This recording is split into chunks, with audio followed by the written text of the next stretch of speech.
In the name of Allah, the most gracious and the most merciful. Dear students, welcome all of you, and how are you?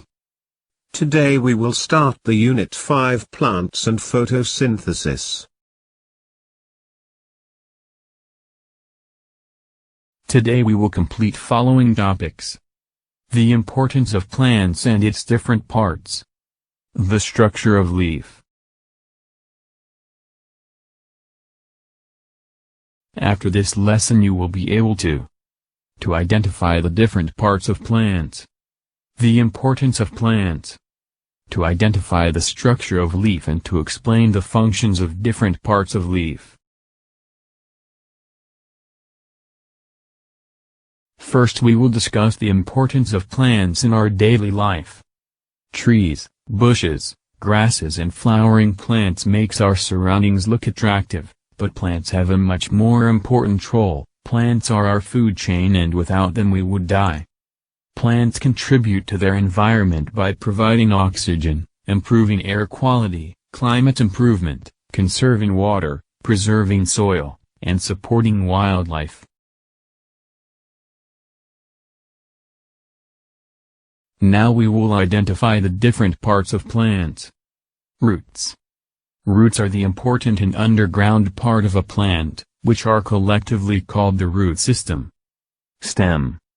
The stem is the part of the plant which is found above the ground. It forms the basis of the shoot system and bears leaves, fruits and flowers. Leaves. Leaves are the food factories of plants. Leaves are the parts of the plant where photosynthesis usually occurs. Flowers. Flowers are the reproductive part of plants. Fruits. Fruits are the fleshy substances that usually surround seeds. Now we will discuss the structure of leaf in detail along with its diagram. Leaves: Leaves are the food factories of plants. Photosynthesis mostly take place in the leaves of the plants in daylight. They obtain their green color due to the presence of chlorophyll, the chemical that absorbs light energy from the sun. Shapes of leaves. Plant leaves come in all sizes and shapes. Grass leaves are narrow but very thin, so gases can reach every cell. Rhubarb leaves are very broad to absorb sunlight. No matter what their size or shape, leaves all perform the same function in a plant. Now the external parts of leaf. Leaf stalk. The part of some plants that connects the blade of a leaf to its stem. Lamina. The lamina is the expanded portion or blade of a leaf and containing the chloroplasts. The remaining parts are midrib. The central, thick, linear structure that runs along the length lamina. Midrib helps to keep the leaf in an upright position and to keep the leaf strong with protection from the wind. Veins. Leaves veins provide a skeleton which support the leaves as well as a transport system.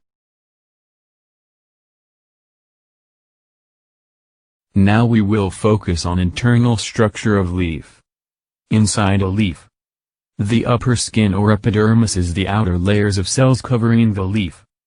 Upper layer of a leaf has a waxy layer cuticle to reduce water loss. It makes the leaf waterproof. The cuticle is usually thicker on the upper surface of the leaf than on the underside. The mesophyll is the middle part of the leaf. In fact, the word mesophyll means middle leaf. It is the thick layer of cell where photosynthesis happens. These cells have a lot of chloroplast. It contains chlorophyll which absorb the light energy needed for photosynthesis. Veins: Between the layers of cells inside the leaf are veins that contain xylem and phloem. This is the vascular tissue. Xylem tissue carries water absorbed by the plant's roots up into the leaf. Phloem tissue carries the food made during photosynthesis throughout the plant. Lower skin of the leaf, lower epidermis. The lower epidermis has small openings or pores called stomata. The stomata have guard cells that control their opening and closing. Water vapor and gases move in and out of leaf through these pores, stomata. Now the different jobs assigned by the leaf. They are broad and flat to absorb lots of light and exchange gases with the surrounding air. Midrib and veins of a leaf have xylem and phloem tubes which carry water and food throughout the leaf. Gases pass in and out of the leaf through tiny holes called stomata. Homework. After completing the task, students, you have to review the text of the video carefully and thoroughly. Complete the given worksheet. Practice the following general assessment questions. CW. Q.1 How does the shape of leaves help them do their job? Q.2 Write down the names of the different parts of a leaf. Q.3 What is stomata? Write its function in plant's leaf. Thank you and have a nice day.